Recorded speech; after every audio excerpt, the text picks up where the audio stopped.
Hey guys, welcome to the second part of our sequences and series lecture.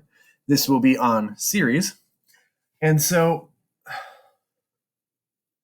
when we're dealing with series, we really need to kind of understand two different types of series. One of them it's very easy to find, and the other one it is sometimes extremely difficult and most of the time doesn't exist. So first off, a finite series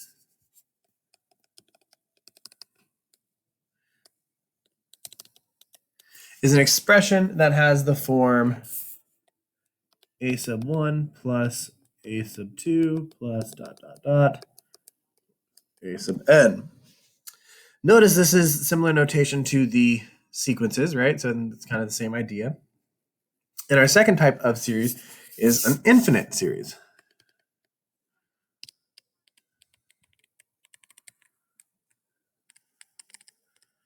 Okay, and this is just a sub 1 plus a sub 2 plus forever.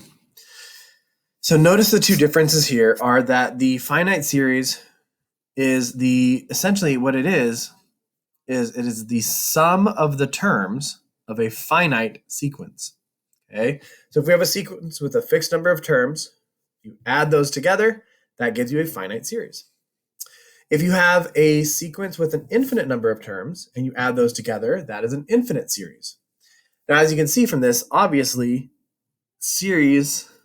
infinite series might not exist because they might go to either infinity or negative infinity, depending on if the sequence is growing or kind of going more negative.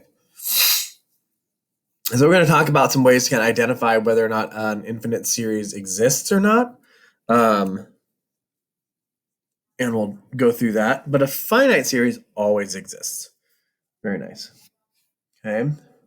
Now, we had this a sub n notation for the general term of a sequence. And for a series, we have another kind of notation, s sub n.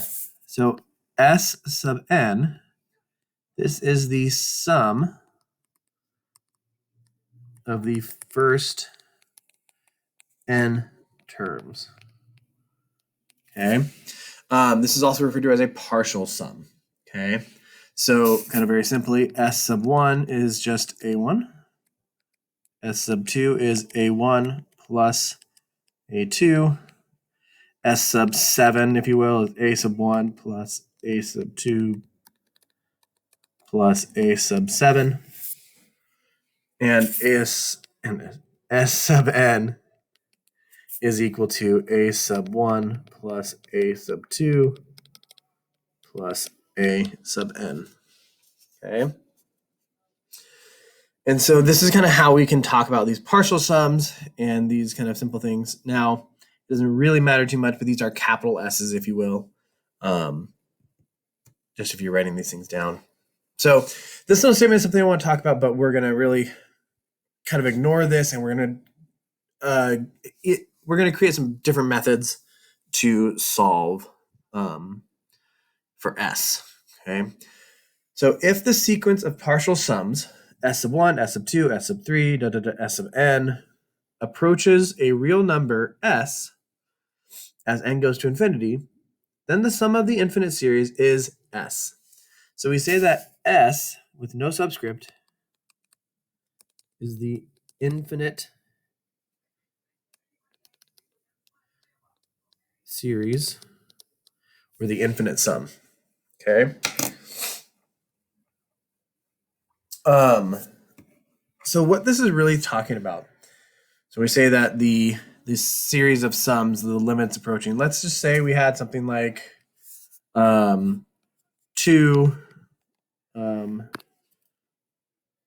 that's like 2.5, 2.75, 2.875, right?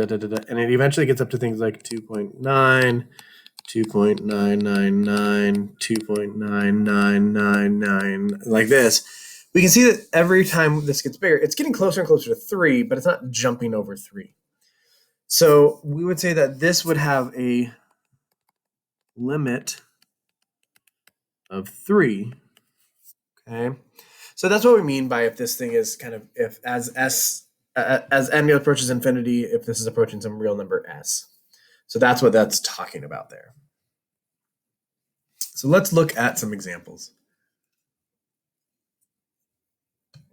So we are given, if you notice, A is an arithmetic sequence, and B is a neither arithmetic nor geometric sequence.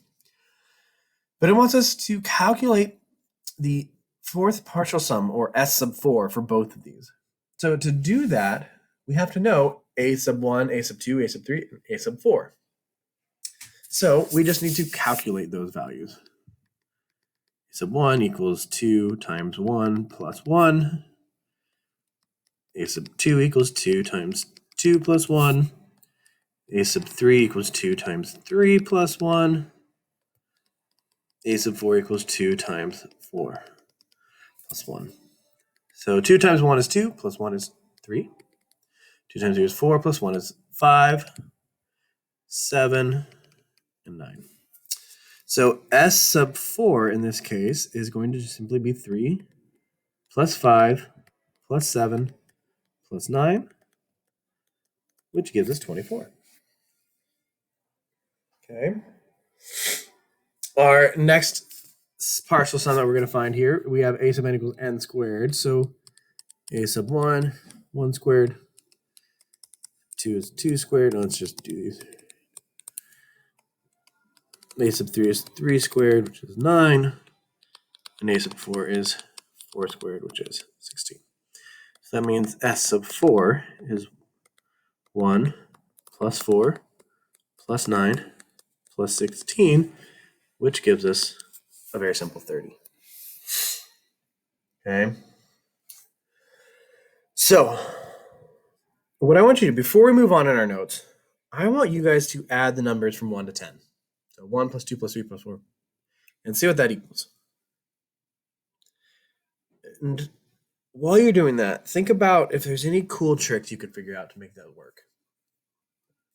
And what's really cool is we can actually kind of extrapolate the ideas from this to solving 1 to 100 or 1 to 1 million or any of those things.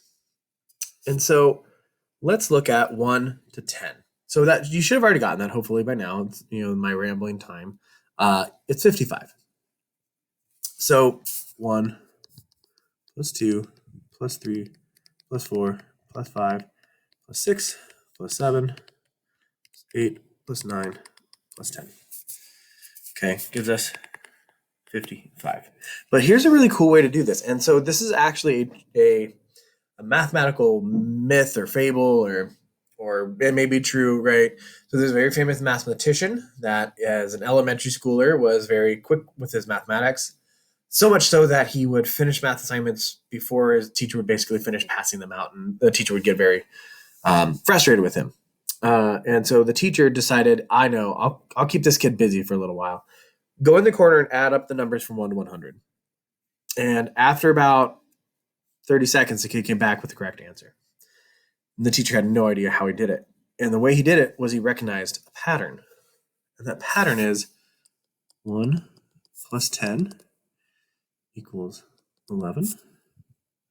2 plus 9. 3 plus 8. 4 plus 7. 5 plus 6. 6 plus 5. 7 plus 4. 8 plus 3. 9 plus 2. And 10 plus 1.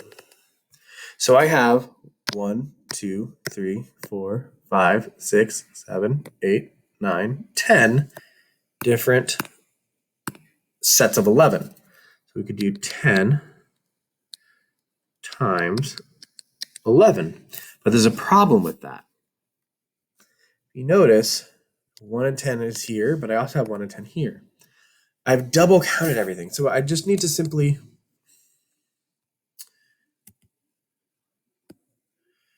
divide by 2 to account for that. And that gives me 55. And so this is really cool idea that there's 10 numbers here, so that's where this 10 comes from. The sum of the first one and the last one gave me 11. That's where this came from. And then I double counted, so I needed to divide out by 2. Now, this only works with an arithmetic sequence being the basis for our series. And so come over here now, let's talk about this. So if we sum the terms of an arithmetic sequence, okay, that gives us an arithmetic series.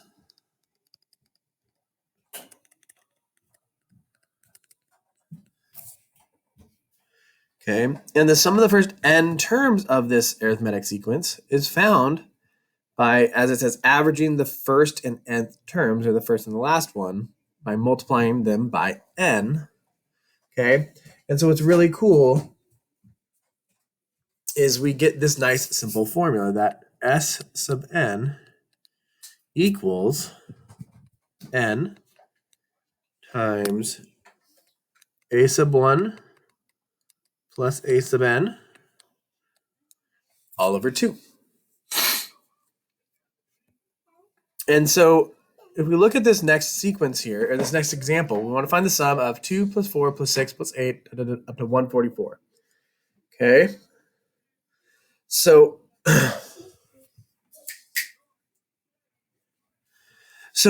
we're looking at this, and we're only given a few terms, but we can see from there that this is an arithmetic sequence because each time we're adding 2, A1 is 2, A2 is 4, A3 is 6, 8, and so forth. So we can see this we're adding 2. So we can apply this formula to figure this out. Now the problem here is we need to know what term number 144 is. We need to know what n is.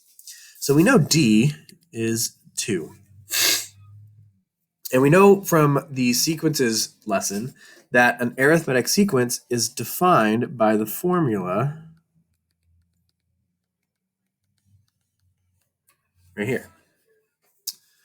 So if I need to find n, I can use this very simple idea that, well, the a sub nth term is 144. So I get 144 equals, I know the first term is 2. I don't know what n is, but I know d is 2. And now I can solve this equation for n.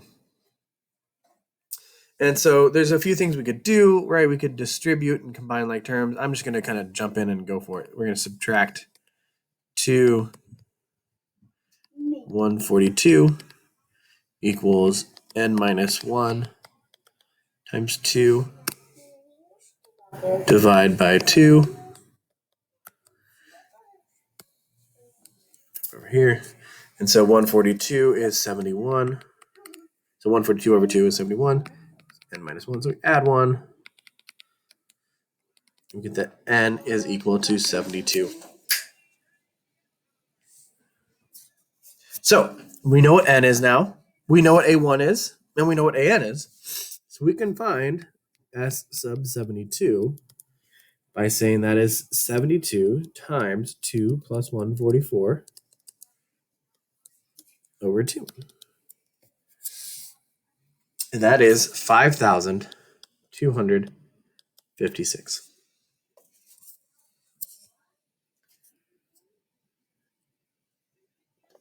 All right. Now, let's find the sum of the first 20 terms for the arithmetic sequence with a1 equals 5 and a11 equals 60. So we know we want the sum of the first 20. So we know we're trying to find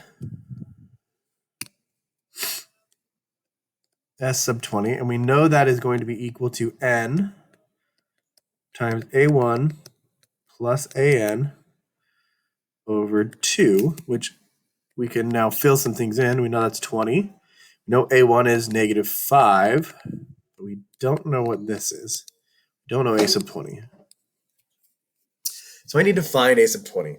Now to do that, I need to find d. Luckily, I have 2 points. And if we remember from our last video that the common difference of an arithmetic sequence is really just the slope.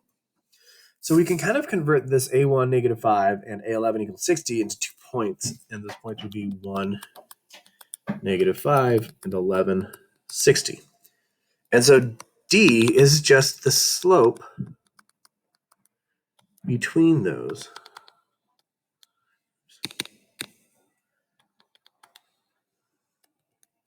We get 65 over 10, which is 6.5. Okay. So I now need to find the 20th term. So a sub 20 is going to be a sub 1 plus 20 minus 1 times d. And then as you work through your calculator, you'll find out that is 118.5. Okay, so S sub 20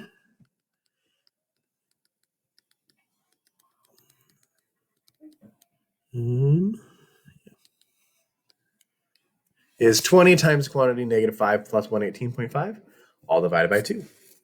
And what we end up with is 1,135. So that's really nice. Now, you may be asking yourself, well, what about an infinite sum of an arithmetic sequence? And the fact is it never exists. An arithmetic sequence has a common difference, that d. So every time the terms go up by something, we add that d value. And so if we're going off to infinity, we're constantly adding that d value, so we're constantly going to go off to either infinity, or if d is negative, to negative infinity. So the infinite sum does not exist for an arithmetic sequence. But what about a geometric sequence? Well, very simply, similar to the definition of an arithmetic series, a geometric series, summing the terms of a geometric sequence, is called a geometric sequence. Sorry, series. If a geometric series has a first term a1 and a common ratio r, then the sum of the first n terms is equal to a sub 1 times the quantity times the quantity 1 minus r to the n over 1 minus r. And this is only if r does not equal 1. If r equals 1, we really don't have a geometric series. I mean, we do technically have a geometric series, but it's really a constant. It'd be just 5, 5, 5, 5, 5, 5, 5, or whatever number it is. And in this, the problem here is that the denominator would be 0. And so that wouldn't work. It gives us problems. So I want to find the sum for the series 1 plus 1/2 plus 1/4 plus ... So the general term is 1/2 to the n minus 1. So we're given a couple of values for n, and we want to figure these out. So notice what we need to have to solve this is just a sub 1 and r, and then obviously our n value. So looking at this general term here,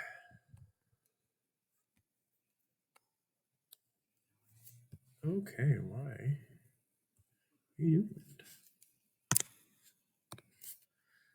Looking at this general term here, okay, I can see that a sub n is equal to 1/2 to the n minus 1, which means that r is 1/2. So to find s sub 5, I need a1, which is 1, times 1 minus 1/2 to the 5th over 1 minus 1/2. And now there's a couple ways you could do that in your calculator, right? But what I highly recommend is just carefully doing this in your calculator, using the exact values. It's always best if you could just type this entirely into your calculator. Now, the way I would do that, if you have a newer 84 and you have the fraction button, so that's not math fraction, that's hitting the alpha button and then y equals, it should give you a little pop-up menu, and the first thing should say n/d. And that allows you to type a fraction directly on your screen. If you have that, use that, and it makes things easier. If you don't, the best way to type this in, since we don't really need to worry about this one here, I'm not going to worry about it, but the way you would do it is you would just say, oh, well, that's 1 parenthesis. Then we have parenthesis to start. That's this parenthesis here. And then we need another parenthesis for the numerator. 1 minus 1 divided by 2. And actually, before I do that, parenthesis, 1 divided by 2, close parenthesis, raised to the 5th, close parenthesis. So that closes out the numerator. Divide by parenthesis, 1 minus 1 divided by 2, close parenthesis, close parenthesis. Now, this may seem like a lot of parentheses, and you could, sometimes you could get by with less, but this is a really nice general way to do it, that no matter what your R value is, no matter what your A value is, just place them in the right spots. And with these parentheses in here, it will work every time. Okay. When we do this, we get that S sub 5 is 31/16. That's pretty cool. What about S sub 10? Well, again, it's really easy. It's just A sub 1 times 1 minus R to the n over 1 minus R. Using a similar method in our calculator, obviously instead of 5, we can do 10. We get 1,023 over 512. Okay. Now, the infinite geometric series. So it's the sum of all of the infinite terms, okay, of a geometric series, first term A1 and common ratio R, is really, really cool. It's really simple. And it is A1 divided by 1 minus R. Now, there's a very important restriction on this, okay? I'm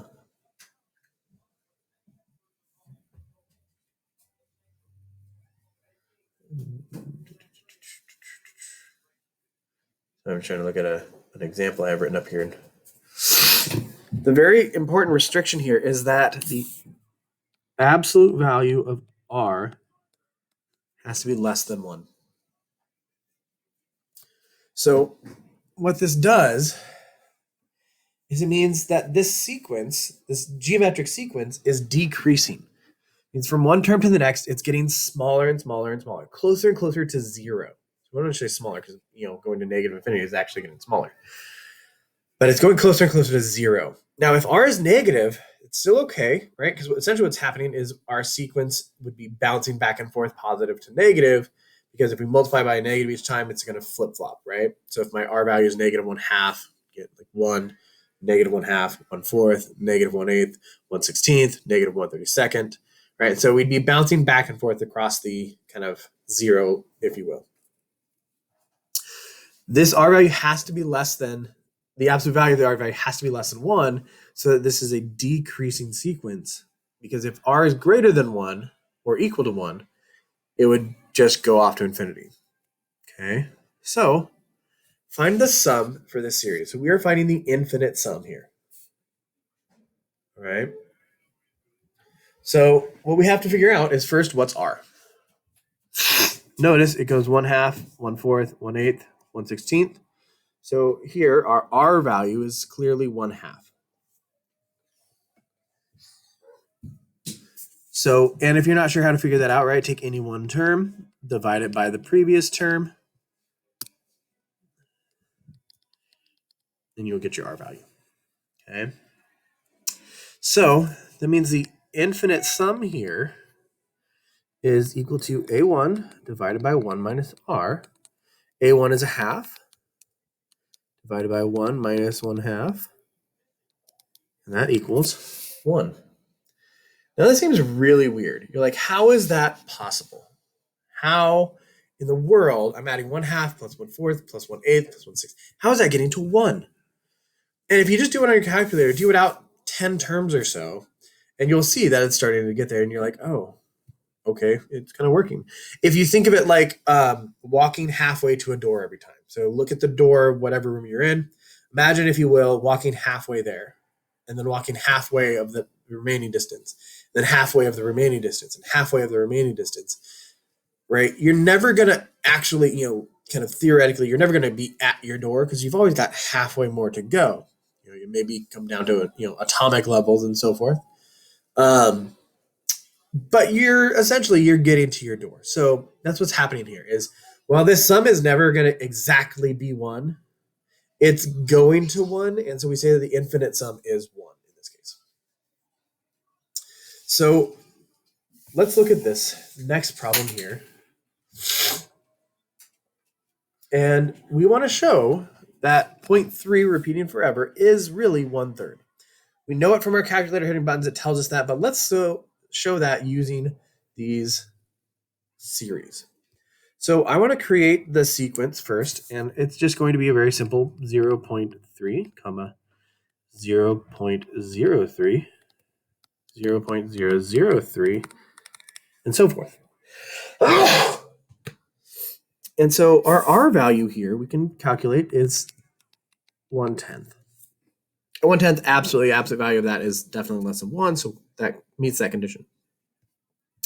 Now, if I add these terms up, so if I do 0.3 plus 0.03 plus 0.003, let's just do those first 3, you get 0.333. So if I were to find S, that's going to be my first term, 0.3, over 1 minus 1/10. Okay.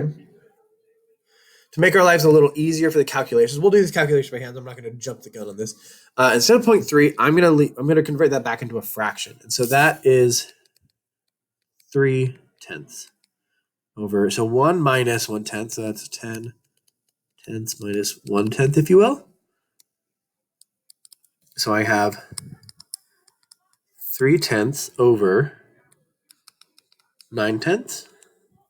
And if you remember, dividing by a fraction is multiplying by the reciprocal. So we get 3/10 times 10 ninths. Those cancel. So we get 3 over 9, which applies to be 1/3. That's pretty cool, right? So for a long time, we've known that 1/3 is 0.3 repeating forever. But here's a nice, cool demonstration of exactly how that is true, and also reinforces this idea that this formula for the infinite sum actually works. Okay.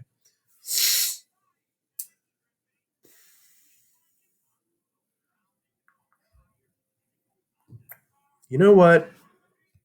I like you guys. You're not going to deal with this anytime soon. If you go to calculus, you'll forget this by that point anyway. So we are going to skip everything else. You know what that means, guys? This is the last video lesson for this term. You guys have been awesome. If this is a later term and I've changed things around totally, then this isn't the last one. But for fall of 2020, this is our last video lesson. You guys have been great. I will see you guys next time.